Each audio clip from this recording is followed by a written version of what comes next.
저는 박태준입니다. 70평생을 건설업으로 살아오며 이 나라 곳곳에 빌딩을 세워왔죠. 돈은 많이 벌었습니다. 그런데 그 돈이 제 딸을 지켜주지 못한다는 걸 그날 밤에야 깨달았습니다. 저녁 8시쯤이었어요. 현관문이 열리는 소리가 들렸는데 평소보다 조심스러웠습니다. 딸 지은이가 들어왔을 때 저는 거실에서 차를 마시고 있었죠. 그런데 지은이의 얼굴을 본 순간 손에 들고 있던 찻잔이 덜컥 떨렸습니다. 왼쪽 눈밑이 시퍼렇게 멍들어 있었거든요. 오른쪽 입꼬리엔 피가 마른 흔적도 있었고 볼은 부어올라 있었습니다. 지은아, 그게 뭐냐? 얼굴이 왜 그래? 제 목소리가 떨렸습니다. 딸은 고개를 숙인 채 아무 말도 하지 않았어요. 현관에 선 채로 가방만 꽉 쥐고 있었죠. 누가 그랬어? 시댁에서 무슨 일 있었냐? 제가 다가가며 물었지만 지은이는 입술만 깨물 뿐이었습니다. 저는 참을 수가 없었어요. 딸의 턱을 살짝 들어올려 얼굴을 자세히 봤습니다. 멍은 생각보다 심했어요. 누군가 세게 때린 게 분명했습니다. 지은아, 아버지한테 말해봐. 도대체 무슨 일이 있었던 거야? 저는 딸의 어깨를 붙잡고 물었습니다. 그제야 지은이가 고개를 들었는데 눈엔 눈물이 그득했어요. 아버지, 그냥 제가 잘못했어요. 뭘 잘못했는데 얼굴을 이렇게 맞았어? 누가 때렸냐고. 말 안 할래요. 아버지가 나서시면 일이 더 커져요. 제발 그냥 놔두세요. 지은이는 그 말만 남기고 자기 방으로 들어가 버렸습니다. 문 닫히는 소리가 유난히 크게 들렸죠. 저는 그 자리에 멍하니 서 있을 수밖에 없었습니다. 뭔가 잘못됐다는 걸 직감했어요. 딸이 무언가를 숨기고 있는 게 분명했습니다. 1시간쯤 지났을까요? 저는 거실을 오가며 계속 딸방 쪽을 바라봤습니다. 차를 한 잔 더 따랐지만 목으로 넘어가지 않았어요. 밤 10시가 넘어서였습니다. 복도를 지나다가 딸방 앞에 멈춰섰죠. 안에서 흐느끼는 소리가 새어나왔어요. 작고 낮은, 누가 들을까봐 참으려는 그런 울음소리였습니다. 저는 문을 두드릴 수가 없었죠. 그냥 그 자리에 서서 한참을 듣고만 있었습니다. 가슴이 찢어지는 것 같았어요. 무릎에 힘이 풀려서 복도 벽에 기대 주저앉았습니다. 거실로 돌아와 소파에 앉았습니다. 탁자 위엔 차가 식어 있었고 제 손은 떨리고 있었습니다. 새벽 2시가 넘어서야 딸방에 불이 꺼졌어요. 저는 그제야 딸의 방문을 조심스럽게 열고 안을 들여다봤습니다. 지은이는 옷도 제대로 갈아입지 못한 채 침대에 쓰러져 자고 있었죠. 베개는 눈물로 젖어 있었고 옷소매는 찢어진 채였습니다. 저는 조용히 문을 닫고 거실로 나왔습니다. 그리고 소파에 앉아 밤을 꼬박 샜죠. 창밖으론 새벽이 오고 있었는데 제 마음속엔 의문과 분노만 가득했습니다. 200억을 들여 회사를 키우고 500억짜리 빌딩을 지어도 제 딸 하나 지켜주지 못하는 제가 한심했습니다. 며칠이 지났습니다. 지은이는 아무 일 없다는 듯 출근했고 저는 사무실에서 일을 하고 있었죠. 그런데 오후 3시쯤 비서 김 과장이 급하게 들어왔습니다. 회장님, 이거 좀 들어보셔야 할 것 같습니다. 김 과장이 건넨 건 녹음 파일이었어요. 사위 도연의 집, 그러니까 제가 결혼 선물로 사준 한남동 저택에서 녹음된 거였습니다. 김 과장이 정기적으로 집 관리를 확인하러 갔다가 우연히 듣게 된 거라고 했죠. 저는 이어폰을 꽂고 재생 버튼을 눌렀습니다. 며느리가 버릇이 없네. 돈 많은 집 딸이라고 우리를 무시하는 거 아냐? 시어머니 목소리였습니다. 날카롭고 차가운 음성이었어요. 어머니, 그게 아니라 지은이의 떨리는 목소리가 들렸어요. 아니긴 뭐가 아냐. 내가 시집 온 지 1년이 넘었는데 아직도 제대로 된 음식 하나 못하잖아. 오늘 국은 또 뭐야? 이게 국이야, 물이야? 죄송합니다. 제가 다시 끓일게요. 다시 끓이긴. 무릎 꿇어, 지금 당장. 쿵. 무릎 꿇는 소리가 들렸습니다. 제 딸이 바닥에 무릎을 꿇었다는 거였죠. 앞으로 이런 식으로 대충대충 하면 용서 안 해. 알았어? 네, 죄송합니다. 찰싹. 뺨 맞는 소리가 선명하게 들렸습니다. 한 대가 아니었어요. 다시 한번 찰싹. 2번째 소리가 들렸습니다. 저는 이어폰을 빼냈습니다. 손이 떨려서 책상 위에 제대로 놓을 수가 없었어요. 숨이 막혔습니다. 가슴이 답답해서 넥타이를 느슨하게 풀었죠. 더 있습니까? 제가 간신히 물었습니다. 김 과장은 고개를 끄덕였죠. 네. 그리고 사모님께서 며칠 전에 병원에 다녀오신 기록도 확인했습니다. 갈비뼈에 금이 갔다고 합니다. 그리고 이건 어제 녹음된 겁니다. 김 과장이 또 다른 파일을 틀었어요. 우리 아들이 그렇게 좋아. 장인 돈이 그렇게 필요해서 안 떠나는 거지. 시아버지 목소리였습니다. 아버님, 그게 아닙니다. 아니긴. 우리 집안이 가난하다고 무시하는 거 뻔히 보여. 그 잘난 아버지한테 가서 살지. 왜 여기 있어? 저는 더 이상 들을 수가 없었습니다. 손을 들어 멈추라고 했죠. 김 과장은 조용히 파일을 껐습니다. 저는 의자에서 일어났습니다. 창밖을 바라봤지만 아무것도 보이지 않았어요. 제 딸이 1년 넘게 저런 일을 당하고 있었다는 게 믿기지 않았습니다. 그리고 화가 났습니다. 무척이나 화가 났어요. 하지만 저는 소리를 지르거나 물건을 집어던지지 않았습니다. 그렇게 해서 해결될 일이 아니라는 걸 알았거든요. 평생 사업을 하면서 배운 게 있습니다. 감정적으로 움직이면 진다는 거요. 차갑게, 냉정하게, 정확하게 움직여야 이긴다는 거죠. 김 과장. 네, 회장님. 도연이 회사에 투자한 금액이 얼마죠? 200억입니다. 내일 아침까지 투자 중단 서류 준비해 주시오. 그리고 한남동 저택 등기부등본 가져오고. 네. 회장님, 그건 증여 취소 절차 밟을 겁니다. 변호사도 알아보고요. 제일 실력 좋은 사람으로요. 김 과장은 잠시 망설이다가 고개를 숙였습니다. 알겠습니다. 저는 다시 의자에 앉았습니다. 창밖으로 해가 지고 있었어요. 돈으로 준 인연은 돈으로 끝내는 게 맞습니다. 일주일 후 저는 법무법인 대표 변호사를 만났습니다. 서류를 펼쳐놓고 하나하나 확인했죠. 회장님, 증여 취소는 법적으로 가능합니다. 다만 사유가 명확해야 합니다. 사유는 충분합니다. 저는 녹음 파일과 병원 진료 기록을 건넸어요. 변호사는 서류를 보더니 고개를 끄덕였습니다. 이 정도면 충분합니다. 가정폭력과 학대가 명백하니까요. 증여 취소 소송 준비하겠습니다. 빨리 진행해 주십시오. 네, 최대한 서둘러서 한 달 안에 법원 제출하겠습니다. 변호사가 나간 뒤 저는 김 과장을 불렀습니다. 도연회사 투자 중단 서류는 보냈습니까? 네, 어제 발송했습니다. 오늘쯤 받았을 겁니다. 좋습니다. 그리고 앞으로 그쪽 관련된 거래는 전부 정리하시오. 알겠습니다. 저는 창밖을 바라봤습니다. 서울 시내가 한눈에 보였어요. 저 아래 어딘가에서 제 딸이 또 무릎 꿇고 있을지도 모른다는 생각이 들었습니다. 그날 저녁 지은이가 집에 왔습니다. 얼굴엔 화장이 두껍게 발라져 있었어요. 멍을 가리려는 거였죠. 아버지, 저 왔어요. 그래, 밥은 먹었니? 네, 먹었어요. 지은이는 방으로 들어가려다 멈춰 섰습니다. 뭔가 말하고 싶은 표정이었어요. 아버지, 저는 딸을 바라봤습니다. 지은이는 입술을 깨물고 있었죠. 아무것도 아니에요. 들어갈게요. 딸은 결국 아무 말도 하지 못하고 방으로 들어갔습니다. 저는 거실에 혼자 남았어요. 그리고 생각했습니다. 딸이 스스로 말할 때까지 기다려야 하나 아니면 제가 먼저 나서야 하나. 하지만 이미 결정은 내렸습니다. 저는 기다리는 사람이 아니거든요. 며칠 뒤 법원에서 소장이 접수됐다는 연락이 왔습니다. 회장님, 증여 취소 소송 정식으로 접수됐습니다. 상대 측에 통보 나갔을 겁니다. 좋습니다. 저는 전화를 끊고 달력을 봤어요. 한 달 뒤면 첫 재판이 열립니다. 그 전에 해야 할 일이 있었죠. 저는 지은이를 불렀습니다. 지은아, 아버지 방으로 좀 와봐라. 딸이 조심스럽게 들어왔어요. 뭔가 눈치를 챈 것 같았습니다. 아버지, 무슨 일이세요? 앉아라. 지은이가 소파에 앉았습니다. 저는 딸 앞에 서류 봉투를 내밀었어요. 이게 뭐예요? 열어봐. 지은이가 봉투를 열었습니다.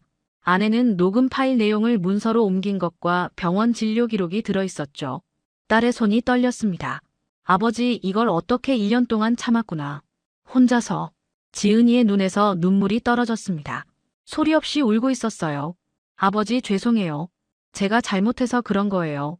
제가 음식을 제대로 못 만들고 집안일을 서툴게 해서 그게 맞을 이유가 되냐? 저는 딸의 손을 잡았습니다. 지은아, 이제 그만 참아라. 아버지가 해결할게. 아버지가 나서시면 안 돼요. 도연이가 힘들어져요.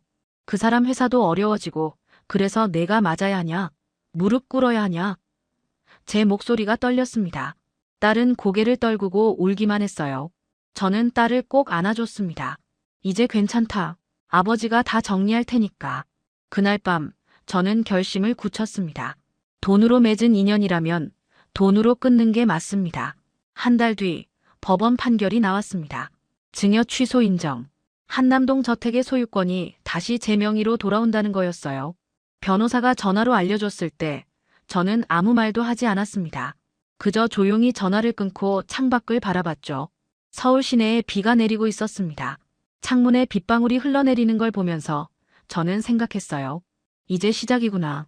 120억짜리 집이 다시 제 손으로 돌아왔습니다. 하지만 이건 끝이 아니었어요. 시작일 뿐이었죠. 그날 오후 도연에게서 전화가 왔습니다. 목소리가 떨리고 있었어요. 장인어른, 저 좀 뵙겠습니다. 오십시오. 지금 당장 가도 되겠습니까? 상관없습니다. 1시간 뒤 도연이 사무실로 들어왔습니다. 얼굴이 창백했어요. 며칠 동안 제대로 못 잔 것 같았죠. 눈 밑엔 다크서클이 짙게 깔려 있었고 양복도 구겨져 있었습니다. 넥타이는 비뚤어져 있었고요. 아버님, 이건 너무하십니다. 아무리 그래도 가족끼리 이렇게까지 하십니까? 저는 차를 한 모금 마셨습니다. 천천히, 아주 천천히요. 찻잔을 내려놓는 소리가 사무실에 울렸습니다. 도연은 그 소리에 몸을 움찔했어요. 가족? 제가 물었습니다. 네, 저희가 비록 부족하지만 그래도 가족 아닙니까? 120억짜리 집을 그냥 뺏어가시면 저희는 어떻게 삽니까? 가족이 가족한테 그런 짓을 하나? 도연의 얼굴이 굳었습니다. 뭔가 눈치를 챈 것 같았어요. 그게 무슨 말씀이신지 저는 서랍에서 녹음기를 꺼냈습니다. 그리고 재생 버튼을 눌렀어요. 스피커에서 시어머니의 목소리가 흘러나왔습니다. 무릎 꿇어, 지금 당장. 쿵. 무릎 꿇는 소리가 들렸습니다. 앞으로 이런 식으로 대충대충 하면 용서 안 해. 알았어. 네, 죄송합니다. 지은이의 떨리는 목소리였습니다. 그리고 뺨 맞는 소리. 찰싹, 찰싹. 2번 연속으로요. 도연의 얼굴이 새하얗게 변했습니다. 입술이 파르르 떨렸어요. 손이 떨려서 주먹을 쥐었다 폈다 반복했죠. 이게 언제 1년 넘게 이랬더군. 내 딸이 1년 넘게 저런 일을 당했어. 아버님, 저는 몰랐습니다. 정말 몰랐어요. 어머니가 그렇게까지 하실 줄은 몰랐다고. 같은 집에 살면서, 매일 보면서, 회사 일이 바빠서 집에 늦게 들어갔고, 주말에도 거래처 미팅이 있어서 저는 정말 몰랐습니다. 변명은 됐네. 저는 녹음기를 껐습니다. 그리고 또 다른 서류를 꺼냈어요. 투자 회수 통보서였습니다. 200억 투자금도 회수했네. 자네 회사, 이제 어떻게 되는지 알지? 도연의 얼굴에서 핏기가 완전히 사라졌습니다. 그는 의자를 붙잡고 겨우 중심을 잡았어요. 아버님, 그건 직원들이 있습니다. 직원들은 아무 잘못이 없어요. 40명이 넘는 직원들이 다 실직하게 됩니다. 그건 자네가 해결할 문제야. 제발 한 번만 기회를 주십시오. 제가 잘못했습니다. 저는 고개를 저었습니다. 천천히, 단호하게요. 그 이유, 나한테 묻지 마라. 자네 부모님께 물어봐. 도연은 입술을 깨물었습니다. 주먹을 쥐었다가 폈다가 반복했어요. 눈에 눈물이 맺혔지만 흘리지는 않았습니다. 알겠습니다. 제가 부모님께 여쭤보겠습니다. 도연이 돌아서서 나갔습니다. 문을 닫는 손이 떨리고 있었어요. 복도를 걸어가는 발소리가 점점 멀어졌습니다. 도연이 나간 뒤 김 과장이 들어왔습니다. 회장님, 방금 확인했는데요. 도연 씨가 부모님 댁으로 향했다고 합니다. 그렇겠지. 저는 알고 있었습니다. 지금쯤 도연의 집안에서 무슨 일이 벌어지고 있을지요. 가족끼리 서로를 원망하며 싸우고 있겠죠. 그게 바로 제가 원했던 겁니다. 스스로 무너지게 하는 것. 저는 창밖을 바라봤습니다. 비는 여전히 내리고 있었고 하늘은 잔뜩 흐려 있었어요. 그날 저녁 제 예상은 적중했습니다. 도연이 부모님 집에 도착했다는 보고가 들어왔어요. 그리고 30분 뒤 집안에서 큰 소리가 들렸다고 합니다.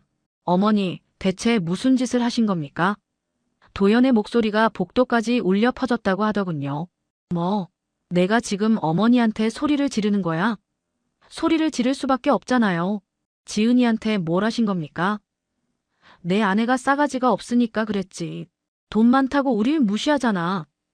시어머니의 날카로운 목소리가 이어졌습니다. 무시한 적 없어요. 지은이가 언제 그랬어요? 말투를 봐. 눈빛을 봐. 다 티가 나더라. 우리 집안을 깔보는 거야. 그게 맞을 이유가 됩니까? 무릎 꿇리고 뺨을 때릴 이유가 됩니까? 도연의 목소리가 떨렸다고 합니다. 분노와 절망이 섞인 목소리였다고 하더군요. 그 정도는 해야 정신을 차리지. 며느리 교육이야. 교육이요? 그게 교육입니까? 쾅. 거실에서 큰 소리가 났다고 해요. 도연이 탁자를 주먹으로 내리친 거였습니다. 그 돈, 장인어른이 다 주신 거예요. 이 집도, 어머니가 입으신 옷도, 아버지 차도 전부 장인어른 돈이에요. 우리가 가진 게 뭐가 있다고 그러세요? 뭐, 이 자식이 지금 시아버지가 끼어들었지만 도연은 멈추지 않았습니다. 120억짜리 집도 날아갔어요. 200억 투자금도 회수됐고요. 이제 회사 문 닫아야 합니다. 직원들 월급도 못 줘요. 파르르. 유리 깨지는 소리가 들렸다고 합니다. 도연이 화병을 집어던진 거였어요. 전부 어머니 때문이에요. 아버지 때문이고요. 도연은 소파를 걷어차고 거실을 휘젓고 다녔다고 합니다. 그리고 집을 뛰쳐나갔다고 하더군요. 김 과장이 그 보고를 하는 동안 저는 조용히 듣고만 있었습니다. 회장님, 도연 씨가 지금 모텔에 혼자 있다고 합니다. 한남동 근처 작은 모텔인데요. 괜찮으시겠습니까? 내버려 두시오. 스스로 깨달아야 해. 하지만 그냥 두라고 했습니다. 저는 단호하게 말했습니다. 김 과장은 더 이상 말하지 않았어요. 그날 밤 모텔에 혼자 앉아있는 도연의 모습이 보고됐습니다. 테이블 위엔 증여계약서 사본과 신문기사가 놓여 있었다고 해요. 건설그룹 회장, 사위 가정폭력으로 증여 취소 승소기사 제목이 그렇게 돼 있었답니다. 도연은 그걸 읽으며 눈물을 흘렸다고 합니다. 손으로 얼굴을 감싸고 한참을 울었다고 하더군요. 저는 그 얘기를 듣고 고개를 끄덕였습니다. 그렇게 되는 거지. 지은이 방 앞을 지나다 멈춰 섰습니다. 안에서 딸이 뭔가를 정리하는 소리가 들렸어요. 짐을 싸는 것 같았죠. 옷장 여는 소리, 서랍 닫는 소리가 들렸습니다. 저는 문을 두드리지 않았습니다. 딸도 준비하고 있구나 싶었어요. 새로운 시작을 위한 준비 말입니다. 저도 준비를 해야 했습니다. 다음 단계를 위한 준비요. 사흘 뒤 도연이 다시 제 사무실을 찾아왔습니다. 이번엔 예약도 없이 왔어요. 비서가 막으려 했지만 저는 들어오라고 했습니다. 도연은 완전히 달라져 있었어요. 머리는 헝클어져 있었고 수염도 깎지 않았습니다. 양복 주름은 더 심해졌고 눈은 충혈돼 있었죠. 사무실 문 앞에서 한참을 서 있더니 천천히 안으로 들어왔습니다. 그리고 제 앞에 무릎을 꿇었어요. 아버님, 도연의 목소리가 떨렸습니다. 일어나게. 아닙니다. 이렇게라도 용서를 빌어야 합니다. 일어나라고 했네. 제 목소리에 힘을 주었습니다. 도연은 천천히 일어났어요. 하지만 고개는 숙인 채였습니다. 죄송합니다, 아버님. 제 부모님이 그렇게까지 한 줄 몰랐습니다. 정말 몰랐어요. 저는 그를 가만히 바라봤습니다. 진심으로 뉘우치는 것 같았어요. 하지만 그게 중요한 게 아니었습니다. 자네가 몰랐다는 게 변명이 되나? 변명이 아닙니다. 제 잘못입니다. 제가 집안을 제대로 살피지 못했고 부모님을 통제하지 못했습니다. 통제? 저는 찻잔을 들었습니다. 부모를 통제한다는 게 말이 되나? 그게 아니라 제 말은 도연은 말을 잇지 못했어요. 손을 비비며 안절부절 못했습니다. 저는 차를 한 모금 마시고 말했습니다. 사과는 나한테 할 게 아니야. 예? 내가 울린 사람은 내 딸이지. 나한테 사과해서 뭐하나. 도연의 얼굴이 굳었습니다. 그제야 깨달은 것 같았어요. 지은이한테 사과해야 한다는 말씀이신가요? 당연하지. 저는 서랍에서 서류 한 장을 꺼냈습니다. 그리고 도연 앞에 놓았어요. 이혼 합의서였습니다. 이게 뭡니까? 보면 알지 않나. 도연은 서류를 들었습니다. 손이 떨려서 종이가 바스락거렸어요. 한참을 들여다보더니 고개를 들었습니다. 아버님, 이혼까지는 너무 심하지 않습니까? 심해. 내 딸이 1년 넘게 당한 게 심한 게 아니고. 하지만 저는 지은이를 사랑합니다. 진심으로요. 사랑. 저는 코웃음을 쳤습니다. 사랑하는 사람이 맞는 걸 보고만 있었나. 도연은 아무 말도 하지 못했습니다. 입만 벙긋거릴 뿐이었어요. 지은이도 더는 내 곁에서 상처받으면 안 된다. 그게 내 결론이야. 기회를 주십시오. 한 번만요. 제가 부모님을 설득하겠습니다. 다시는 그런 일 없게 하겠습니다. 이미 늦었네. 저는 펜을 꺼내 도연 앞에 놓았습니다. 도장 찍게. 도연은 서류를 보며 한참을 망설였습니다. 눈에서 눈물이 떨어졌어요. 서류 위에 눈물 자국이 번졌습니다. 아버님, 정말 이렇게까지 하셔야 합니까? 그래야 해. 제 목소리는 단호했습니다. 도연은 떨리는 손으로 펜을 집었습니다. 그리고 천천히, 아주 천천히 서명란에 이름을 썼어요. 획 하나하나가 무거워 보였습니다. 다 쓰고 나서 도연은 주머니에서 도장을 꺼냈습니다. 한참을 쥐고 있다가 결국 서류에 찍었어요. 쿵! 도장 찍는 소리가 사무실에 울렸습니다. 도연은 펜을 내려놓고 고개를 숙였어요. 저희 부모님은 어떻게 하실 겁니까? 문을 나서기 전 도연이 마지막으로 물었습니다. 저는 창밖을 바라보며 담담히 대답했어요. 세상은 스스로 갚게 돼 있다네. 그들이 잃은 건 집 한 채가 아니라 사람의 믿음이지. 도연은 더 이상 묻지 않았습니다. 그냥 고개를 숙이고 나갔어요. 도연이 나간 뒤 세상은 빠르게 움직이기 시작했습니다. 언론에서 먼저 움직였어요. 건설업계 거물, 사위 집안 가정폭력에 강경 대응 120억 저택 증여 취소, 며느리 학대 정황 포착 기사들이 쏟아졌습니다. 처음엔 작은 기사였는데 점점 커졌어요. 방송에서도 다루기 시작했죠. 최근 한 재벌가에서 며느리 폭행 사건이 드러나 충격을 주고 있습니다. 앵커의 목소리가 뉴스를 통해 전국에 퍼졌습니다. 김 과장이 태블릿을 들고 들어왔어요. 회장님, 포털 사이트 실시간 검색어에 올랐습니다. 지금 여론이 들끓고 있습니다. 그렇겠지. 저는 예상했던 일이었습니다. 세상은 이런 이야기를 좋아하거든요. 약자를 괴롭힌 사람이 벌받는 이야기를요.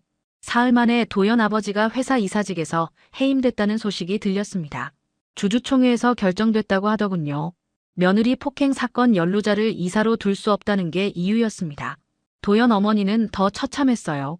사교계에서 완전히 퇴출당했습니다. 모임에 나가면 사람들이 수군거렸다고 해요. 저 사람이 그 시어머니래. 며느리 무릎 꿇리고 때린 사람. 120억짜리 집 날린 거 맞지? 속삭이는 소리가 들렸지만 아무도 대놓고 말하진 않았답니다. 그게 더 잔인했죠. 정면으로 욕하는 것보다 뒤에서 수군거리는 게 더 사람을 무너뜨립니다. 일주일 뒤 김 과장이 또 보고를 했습니다. 회장님, 도연 씨 부모님이 집을 내놓았습니다. 강남 아파트인데 급매로 나왔어요. 그럴 수밖에 없겠지. 그리고 사모님 친구분들이 전부 연락을 끊었다고 합니다. 동호회에서도 나가달라는 통보를 받았다고 하고요. 저는 고개를 끄덕였습니다. 예상했던 일이었어요. 명예는 쌓는데 10년이 걸려도 무너지는 건 하루면 충분합니다. 보름쯤 지났을 때 저는 직접 확인하러 갔습니다. 도연 부모님이 살던 집이었어요. 한때는 근사했던 저택이었죠. 대문 앞에 섰을 때 집은 텅 비어 있었습니다. 창문엔 커튼도 걸려 있지 않았어요. 거실이 훤히 보였습니다. 한때 고급 샹들리에가 걸려있던 천장은 텅 비어 있었고 벽에 걸렸던 그림들도 다 사라졌어요. 먼지만 쌓여 있었습니다.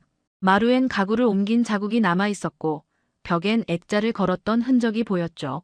저는 한참을 그 집을 바라봤습니다. 감정은 없었어요. 그저 담담했습니다. 120억짜리 집은 되찾을 수 있어도 명예는 그렇지 않지. 혼잣말처럼 중얼거렸습니다. 바람이 불었어요. 낙엽이 대문 앞에 쌓여 있었습니다. 아무도 치우지 않은 낙엽들이요. 저는 돌아섰습니다. 차에 올라타며 김 과장에게 말했어요. 이제 끝났습니다. 네, 회장님. 아니, 끝난 게 아니라 시작이군요. 지은이의 새 시작 말이요. 김 과장은 고개를 끄덕이며 차를 출발시켰습니다. 백미러로 그 집이 점점 멀어지는 게 보였어요. 저는 창밖을 바라봤습니다. 하늘은 맑았습니다. 구름 한 점 없이 파란 하늘이었어요. 봄이 오고 있었습니다. 겨울이 지나고 새로운 계절이 오는 거였죠.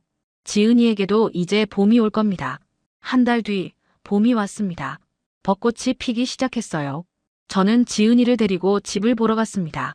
친정 근처의 아담한 단독주택이었죠. 아버지, 여기가 어디예요? 지은이가 물었습니다. 들어가 보면 알아. 대문을 열고 들어갔습니다. 정원엔 작은 벚나무가 한 그루 서 있었어요. 꽃잎이 바람에 흩날렸습니다. 현관으로 들어가니 햇살이 가득했습니다. 거실 창은 남향이었고 부엌은 깨끗하게 정리돼 있었어요. 방은 2개였습니다. 아버지, 이 집이 내 집이다. 지은이는 눈을 크게 떴습니다. 믿을 수 없다는 표정이었어요. 제 집이요? 무슨 말씀이세요? 저는 주머니에서 등기부등본을 꺼냈습니다. 그리고 딸에게 건넸어요. 지은이는 떨리는 손으로 서류를 받았습니다. 이름이 제 이름이에요. 그래. 이번엔 진짜 내 이름으로 했다. 이건 누구 것도 아니고 내 삶의 시작이야. 지은이는 서류를 보다가 눈물을 흘렸습니다. 소리 없이 울고 있었어요. 아버지, 이런 집까지 필요 없어요. 저는 그냥 친정에서 지내도 돼요. 필요 없어도 가져야 할 건 있단다. 저는 딸의 어깨를 감싸 안았습니다. 자존심 같은 거 말이야. 내가 스스로 설 수 있는 곳이 필요해. 지은이는 제 품에 안겨 한참을 울었습니다. 밖에선 공인중개사가 기다리고 있었어요. 저는 나가서 서류를 마저 정리했습니다. 도장을 찍고 열쇠를 받았죠. 작은 열쇠였습니다. 하지만 무거웠어요. 이 열쇠 하나에 제 딸의 미래가 달려 있었으니까요. 지은아, 이리 와봐. 딸이 눈물을 닦으며 나왔습니다. 저는 열쇠를 딸의 손에 쥐어줬어요. 이제 이 집 주인은 너야. 아무도 너한테 무릎 꿇으라고 하지 못해. 아무도 너를 때리지 못한다. 지은이는 열쇠를 꽉 쥐었습니다. 그리고 고개를 끄덕였어요. 고맙습니다, 아버지. 고마워할 것 없어. 아버지가 해줄 수 있는 게 이것밖에 없구나. 아버지는 복수를 하신 건가요? 지은이가 조심스럽게 물었습니다. 저는 고개를 저었어요. 아니야. 난 복수를 한 게 아니야. 그럼요. 내가 다시 고개 들고 살 수 있게 한 것뿐이지. 창밖으로 따스한 햇살이 비치고 있었습니다. 정원의 벚나무에서 꽃잎이 떨어졌어요. 바람에 날려 유리창에 붙었다가 다시 떨어졌습니다. 저는 문득 궁금했습니다. 도연은 지금 어디서 뭘 하고 있을까? 그날 오후 김 과장이 보고를 했습니다. 회장님, 도연 씨가 한남동 저택 앞에 서 있다고 합니다. 그래요? 네. 1시간째 서 있다고 하네요. 저는 가만히 앉아 있었습니다. 굳이 확인하러 갈 필요는 없었어요. 어차피 알고 있었으니까요. 도연은 지금쯤 깨달았을 겁니다. 그 집이 처음부터 자기 집이 아니었다는 걸요. 120억짜리 집도 200억 투자금도 전부 빌려온 것에 불과했다는 걸요. 저녁이 됐습니다. 저는 지은이의 새 집으로 다시 갔어요. 딸은 현관 앞에 작은 화분을 놓고 있었습니다. 분홍색 꽃이 피어있는 화분이었어요. 아버지, 오셨어요? 그래. 화분 예쁘네. 네. 새 출발 기념으로 샀어요. 지은이는 환하게 웃고 있었습니다. 1년 만에 보는 딸의 진짜 웃음이었어요. 저는 그 웃음을 보며 생각했습니다. 120억이든 10억이든 사람의 가치는 돈으로 매길 수 없다고. 하지만 그 돈으로 품격을 지킬 순 있다고. 해가 지고 있었습니다. 노을이 정원을 붉게 물들였어요. 벚꽃잎이 바람에 날려 딸의 머리 위에 내려앉았습니다. 지은이는 그걸 손으로 받아보며 웃었어요. 저는 조용히 돌아섰습니다. 이제 제 할 일은 끝났습니다.